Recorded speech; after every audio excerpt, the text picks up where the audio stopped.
Hi everybody. I want to give a little explanation of connecting batteries in parallel. Here I made a little diagram already to make the video as short as I could. And what we have here are 12 volt batteries. We have one 12 volt battery, two 12 volt battery, 3, 4. And to hook them up in parallel, we are going to hook all the positives together and all the negatives together. And the end result of that, we will end up with two leads afterwards. One will be positive, one will be negative.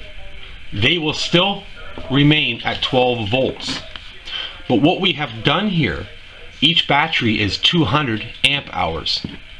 What we have done here is that we have increased capacity.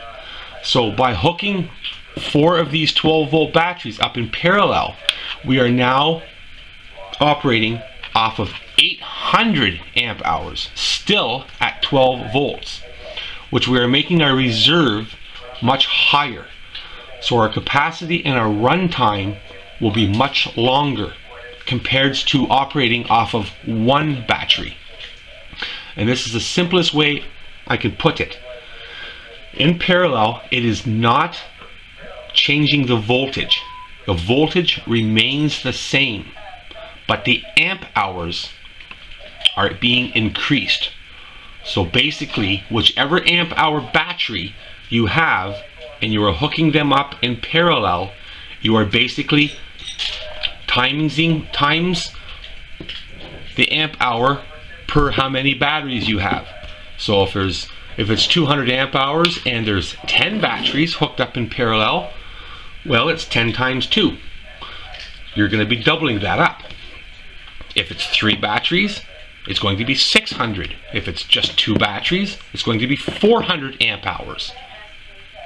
And the only thing this does is increase your reserve, the runtime of what you are going to be operating. And what that means is that your batteries will give you longer runtime to operate a television or a light bulb or whatever it may be that you're operating from the battery system. Whether it stays at DC current or whether you're going to invert it to AC current. Keep that in mind with parallel. It is not changing the volts, but it does increase the amp hours. Thank you for watching, everybody. Don't forget to subscribe